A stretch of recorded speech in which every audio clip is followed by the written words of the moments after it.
हाँ भाई, जय हिंद दोस्तों। तो आज की क्लास में हम कोऑर्डिनेट ज्योमेट्री स्टार्ट कर रहे हैं। तो पढ़ेंगे कोऑर्डिनेट ज्योमेट्री के बारे में कि क्या है कोऑर्डिनेट ज्योमेट्री, क्या है कार्टेशियन प्लेन या फिर कोऑर्डिनेट प्लेन, क्यों इसकी ज़रूरत पड़ गई। ये सब बातें आज की क्लास में हम जानेंगे। बहुत ही बेसिक सी इंट्रोडक्टरी क्लास है और 9th क्लास में आपके सिर्फ कोऑर्डिनेट ज्योमेट्री का इंट्रोडक्शन ही है कि आपको पता चल जाए कि कोऑर्डिनेट ज्योमेट्री क्या है और इसका यूज़ क्या है। ठीक है, तो यहाँ पे मैं लिख देता हूँ इस बार कोऑर्डिनेट ज्योमेट्री। कोऑर्डिनेट ज्योमेट्री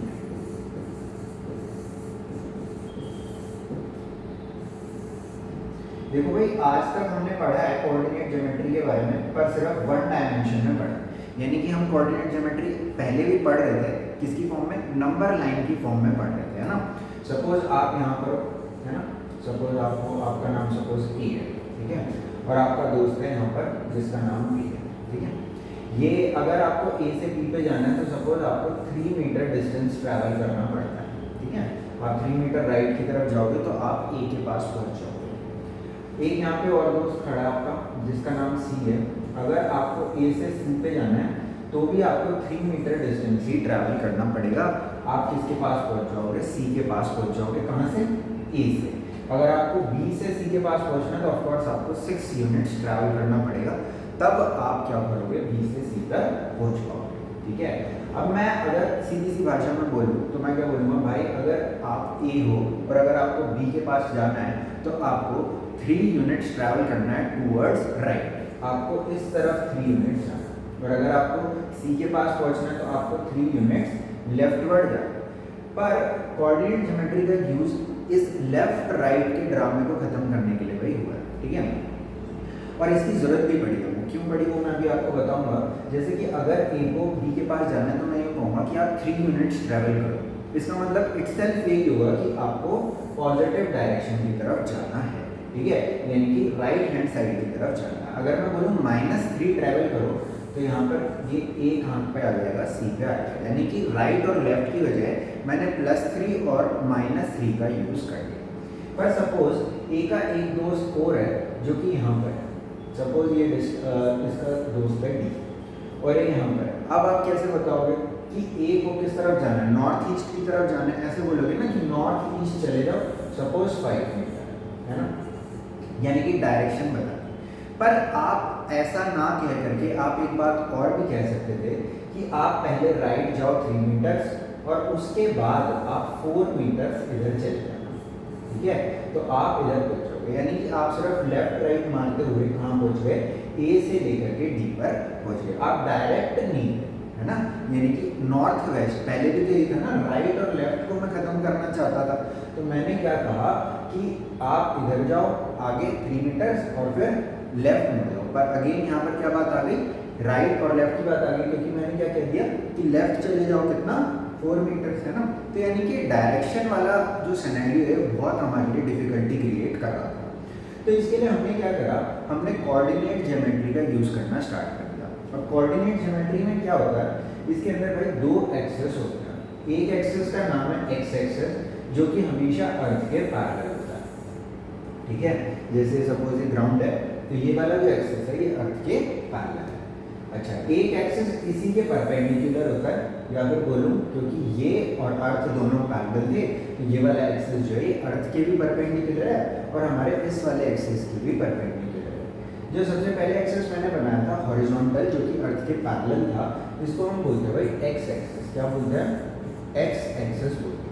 और जो हमने अर्थ के परपेंडिकुलर बनाया इसको हम बोलते हैं वाई एक्सिस। एक चीज़ ध्यान रखना कि जो हमारे एक्स एक्सिस और वाई एक्सिस है इन्हें कैपिटल से ही आप रिप्रेजेंट कर देना, क्योंकि स्मॉल से हम और कुछ रिप्रेजेंट करते हैं, वो भी मैं आपको बताऊंगा। तो जैसे सपोज ये तो एक हमारे पास नंबर लाइन थी एक्स एक्सिस की तरह, इसके अंदर सपोज ये क्या है, 0, तो राइट हैंड साइड वाले पॉइंट क्या हो जाएंगे, पॉजिटिव हो जाएंगे, 1 2 3 4। उल्टा भी कर सकते थे, पर कन्वेंशनली हमने यही करा कि जो भी राइट साइड वाली चीज़ें हैं उनको क्या मान लिया, पॉजिटिव मान लिया। इस तरफ वाली चीज़ों को क्या मान लिया हमने, सपोज नेगेटिव मान लिया, ठीक है। तो इधर अगर मैं चाहूँ तो नेगेटिव एक्स एक्सिस भी लिख सकता हूँ, नेगेटिव एक्स एक्सिस भी लिख सकता हूँ। एक्स एक्सिस इधर पॉजिटिव और इधर क्या है भाई, नेगेटिव। इसी तरीके से वाई एक्सिस जो है वो ऊपर की तरफ हमने पॉजिटिव माना है, तो 1 हो गया, 2 हो गया, और नीचे की तरफ इसको हमने क्या माना है, नेगेटिव माना है।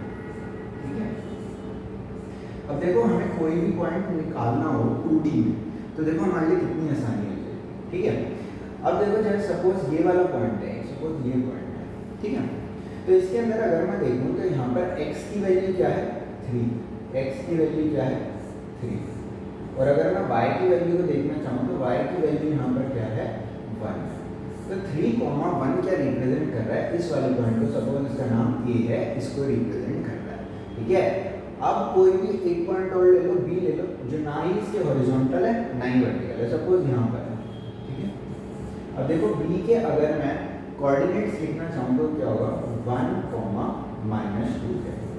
x की वैल्यू क्या है यहाँ पर 1 है और y की वैल्यू क्या है यहाँ पर -2 है। एक चीज ध्यान रखना, जब भी आप किसी भी पॉइंट के कोऑर्डिनेट लिखते हो, कोऑर्डिनेट मतलब जो उसकी लोकेशन है उस पर x की क्या वैल्यू है और उसकी y की क्या वैल्यू है, तो यहाँ पे आपको हमेशा इसे x, y की फॉर्म में लिखना होगा और इसको स्मॉल ब्रैकेट्स के अंदर इनक्लोज कर देना होगा।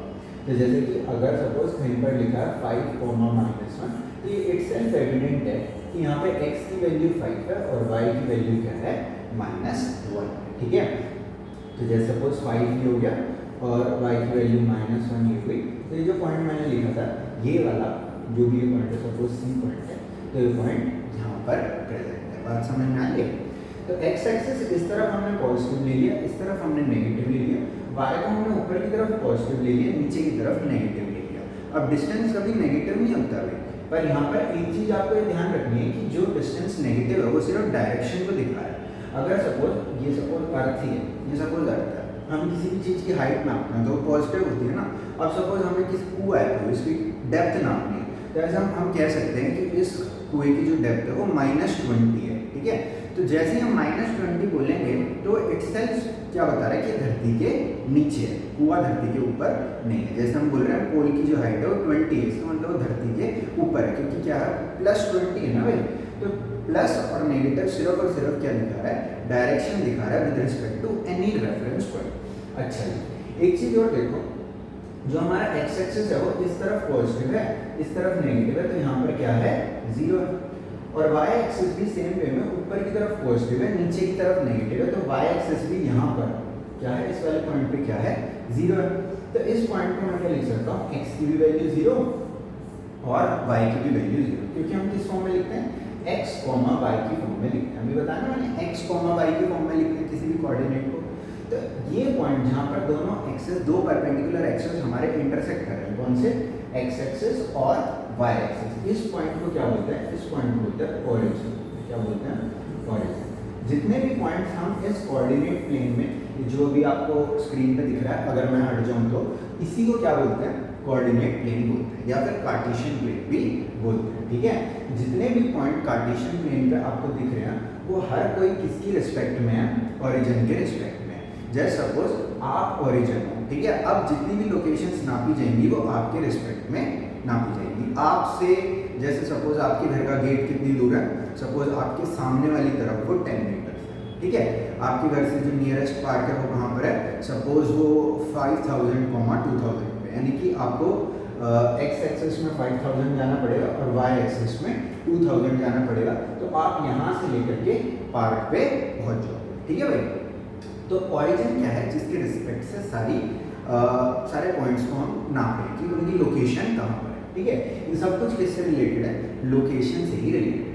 ठीक है, अब यहाँ पे मैं अगर एक चीज और नोटिस आपको करवाऊँ तो आप यहाँ पर एक बात देख सकते हो, जो हमारा ये वाला एक्सिस था y एक्सिस और ये वाला एक्सिस था x एक्सिस, इसने हमारे पूरे जो कार्टेशियन प्लेन था इसको 4 हिस्सों में डिवाइड कर दिया। कौन से, एक ये वाला हिस्सा होगा ना, एक ये वाला हिस्सा होगा, एक ये नीचे वाला इधर का, और एक ये हिस्सा हो जाएगा। ठीक है, तो 4 हिस्सों में डिवाइड किया, क्योंकि इसने x एक्सिस ने और y एक्सिस ने, तो इन 4 हिस्सों को हम क्या बोलते हैं, क्वाड्रेंट्स बोलते हैं। क्या बोलते हैं भाई, क्वाड्रेंट। 4 मतलब क्वाड। ठीक है, तो 4 ये हमारे क्या हो गए, क्वाड्रेंट हो गए। ठीक है, इस वाले को फर्स्ट क्वाड्रेंट बोल रहे हैं, क्या बोल रहे हैं, फर्स्ट क्वाड्रेंट। ये हमारा सेकंड क्वाड्रेंट है,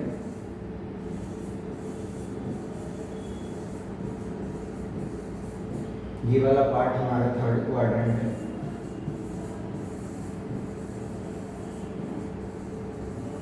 और ये हमारा फोर्थ क्वाड्रेंट है, ठीक है। अब अगर मेरे को पहले से डिटरमाइन करना हो क्या कि हमारे फर्स्ट क्वाड्रेंट में x कैसा होगा और y कैसा होगा, तो आप देखो x फर्स्ट क्वाड्रेंट कौन सा रीजन है, ये वाला रीजन है, ठीक है। ये वाला जो पूरा रीजन है ना, ये फर्स्ट क्वाड्रेंट है हमारा, ये पूरा रीजन, ठीक है। तो अगर मैं यहाँ पर देखूँ तो यहाँ पर देखो x एक्सिस कैसा है, पॉजिटिव है, और y एक्सिस भी कैसा है, पॉजिटिव है।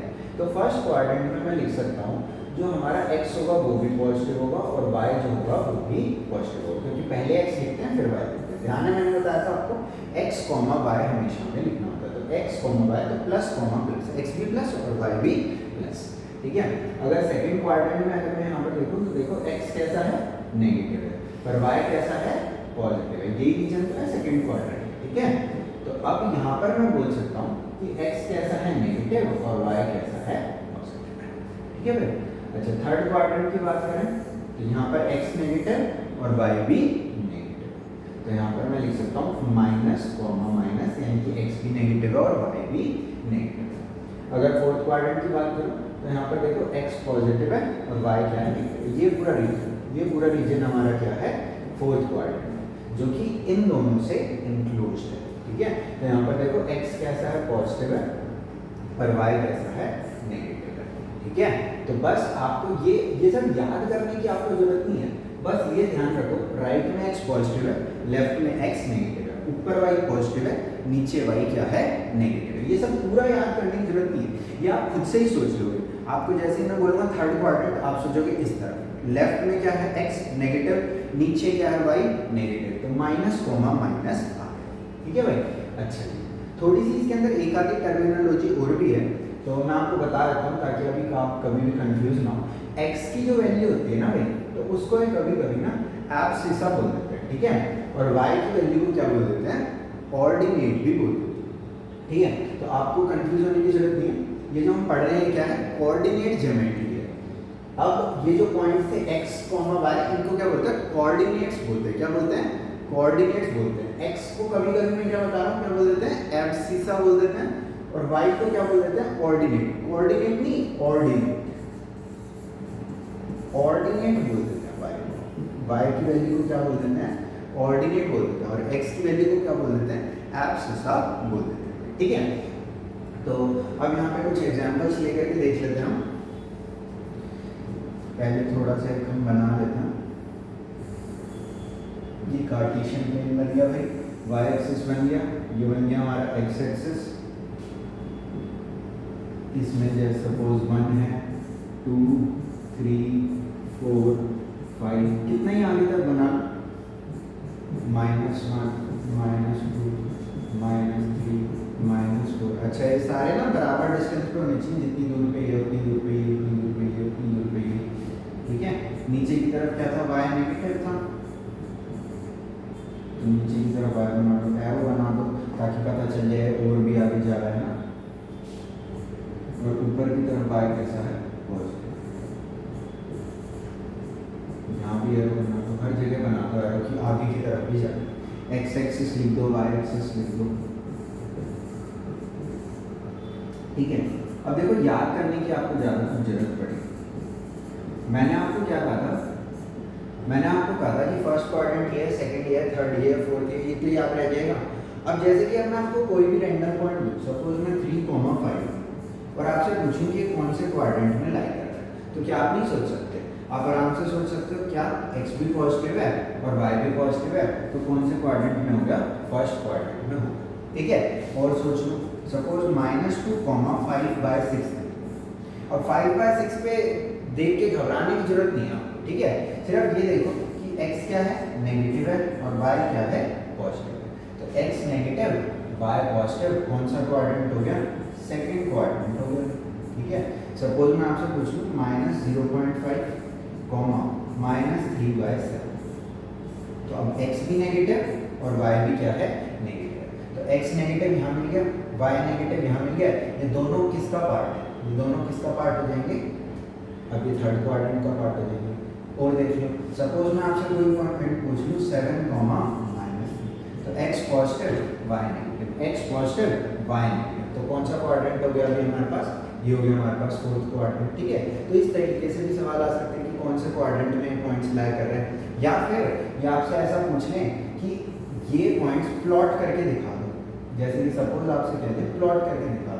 फॉर एग्जांपल मैं यहाँ पे 2-3 पॉइंट लिखता हूँ। सपोज हमें प्लॉट करना है 2,3, हमें प्लॉट करना है -2,4, हमें प्लॉट करना है पॉइंट और वैल्यू सपोज 5,-3, ठीक है। तो देखो कितनी आसानी से हम प्लॉट कर सकते हैं। x की वैल्यू क्या है, तो x की वैल्यू क्या है 2 है, ठीक है। तो x की वैल्यू 2 ये रही हमारे पास, ठीक है। और y की वैल्यू क्या है 3, y की वैल्यू ये रही हमारे पास। ये दोनों जहाँ पे भी आके मीट करे यही हमारा पॉइंट क्या हो गया 2,3 हो गया। x की वैल्यू 2 हो गई और y की वैल्यू क्या हो गई 3 हो गई, ठीक है भाई। और देख लो -2,4 हो गया, तो -2x की वैल्यू ये रही और 4y की कहाँ पर है ये, यहाँ से एक लाइन बनाओ इस तरीके से और यहाँ से एक लाइन बनाओ इस तरीके से डॉटेड। ये कहाँ पर आके मिले, यहाँ पे आके मिले। तो ये पॉइंट क्या हो गया हमारे पास -2,4 हो गया, समझ गए। और देखो सपोज एक पॉइंट है 5, तो x की वैल्यू क्या है 5 ये, और y की वैल्यू क्या है -, तो यहाँ से बना लो इसमें और यहाँ से भी बना लो। ये दोनों यहाँ पे आके मिल हुए, तो ये क्या हो गया हमारे पास 5, -3। बात समझ में आ रही है। अब इनको आपको प्लॉट करने के लिए भी बोल सकते हैं, या फिर आपसे पूछ सकते हैं कौन से क्वाड्रेंट है। एक दो एग्जांपल लो ले लो। जैसे सपोज आपसे एक बात में ये पूछ लें कि 3,0 कौन से क्वाड्रेंट में, तो अब यहाँ पे आप खुद देखो x की वैल्यू 3 कहाँ पे ये, और y की वैल्यू 0 कहाँ पे यहीं पे है। यानी कि y ऊपर की तरफ पॉजिटिव है, नीचे की तरफ क्या है नेगेटिव है। यहाँ से y ऊपर की तरफ क्या है पॉजिटिव है और नीचे की तरफ क्या है नेगेटिव है। यानी कि x एक्सिस पे पूरे के पूरे x एक्सिस पे y की वैल्यू क्या है 0 है। तो ये पॉइंट हमारा क्या हो गया 3,0। और क्योंकि y एक्सिस पे हमारे पूरे के पूरे y की वैल्यू 0 है, इसी सॉरी x एक्सिस पे पूरे के पूरे y की वैल्यू 0 है, इसीलिए हम x एक्सिस को y 0 से भी रिप्रेजेंट करते हैं। तो अब मैं आपसे एक सवाल पूछूंगा, क्या पूछूंगा, x की वैल्यू राइट साइड में पॉजिटिव है, y एक्सिस के राइट साइड में x पॉजिटिव है, दिख रहा होगा आपको 1 2 3 4 5, और लेफ्ट में x कैसा है हमारे नेगेटिव है ना। लेफ्ट में x नेगेटिव है, राइट में पॉजिटिव, लेफ्ट में नेगेटिव, यानी कि इस पे x की वैल्यू क्या होगी 0। तो y एक्सिस को हम क्या बोल सकते हैं, इसको हम x 0 बोल सकते हैं। यहाँ पे जैसे कोई भी पॉइंट है, जैसे सपोज ये पॉइंट है, तो इसको हम क्या लिखेंगे x की वैल्यू 0 और y की वैल्यू 2, क्योंकि हमें पता है पूरे के पूरे y एक्सिस पे x की वैल्यू 0 रहेगी। सपोज ये पॉइंट लिखना है, इसको कैसे लिखेंगे 0, -3, क्योंकि x की तो हमें पहले से पता है 0 है। x इसके राइट में पॉजिटिव होगा, लेफ्ट में नेगेटिव होगा, पॉजिटिव नेगेटिव, तो इस एक्सिस पे x की वैल्यू क्या है 0 है, ठीक है। इसी तरीके से ना कभी-कभी आपको सिंपल लाइन बनाने के लिए भी बोल देते हैं, इसी पे Cartesian plane. Cartesian plane coordinate plane same ही बात है, कोई कंफ्यूज होने की जरूरत नहीं है आपको, ठीक है। जैसे वो सपोज आपको एक लाइन बनाने के लिए बोलते हैं, कौन सी, सपोज एक लाइन बनाने के लिए बोले x 2, क्या बनाने के लिए बोले x 2। सर आप कहोगे सर नंबर लाइन तो हमें पता है सर कैसे प्लॉट करते थे, ये हमारी नंबर लाइन होती थी 0 1 और 2। यहाँ पे x 2 क्या होता था, पॉइंट होता था।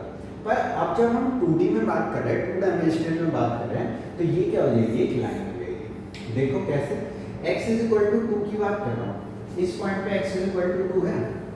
अगर सपोज मैं यहाँ पे आ जाऊँ, यहाँ पे x की वैल्यू क्या है, आप कहोगे सर अगेन 2 है, इसमें पूरे में 2 है, यहाँ पे भी x की वैल्यू 2 है। और ऊपर चले जाएं, देखो x की वैल्यू 2,3 लिख रखी है ना मैंने, x की क्या थी 2 थी, और ऊपर चले जाएं ये पॉइंट 2,4 हो जाएगा, y की 4 आ जाएगी ना, पर x की पूरे के पूरे में क्या रहेगी 2 रहेगी। नीचे की तरफ आ जाओ, ये पॉइंट क्या हो जाएगा 2,-1 हो जाएगा, नीचे आ जाओ 2,-2 हो जाएगा। यानी कि इस पूरे की पूरी लाइन में ही x की वैल्यू क्या रहने वाली है हमारी 2 रहने वाली, ठीक है। तो जब भी x समथिंग लिखा है तो ये समझ जाओ ये किसके पैरेलल है, y एक्सिस के पैरेलल है। क्यों, क्योंकि y एक्सिस ऊपर नीचे जा रहा है, तो y की वैल्यू चेंज होगी ना, x की थोड़ी ना चेंज होगी। x की तो अगर मैं राइट में जाऊंगा, सपोज मैं थोड़ा सा राइट में आ गया, यहाँ पे आ गया, तो ये लाइन क्या बन जाएगी x 4 बन जाएगी। अगर सपोज मैं लेफ्ट में आ गया, सपोज यहाँ आ गया, ये लाइन क्या बन जाएगी, सपोज ये क्या बन जाएगी x -4 बन जाएगी। समझ रहे हो बात को? पर ये चीज़ ध्यान रखो, x की वैल्यू तभी चेंज होगी जब हम y के पैरेलल में मूव करेंगे। और समझ लो, जैसे सपोज ये वाली लाइन है, इसका नाम आप खुद बताने की कोशिश करो, इस लाइन का क्या होगा। अभी हमारी किसके पैरेलल है? x के पैरेलल है। इसमें पूरी की पूरी क्या कांस्टेंट रहेगी? यहाँ पे y की वैल्यू हमेशा -1 रहेगी। अगर इधर आऊँगा तो x 1 हो जाएगा, x 2, x 3, x 4, x 5, इधर जाऊँगा तो x -1, -2, -3, पर y पूरे में क्या है? -1 है ना, तो इस लाइन को मैं क्या बोल दूंगा? y -1 बोल दूंगा।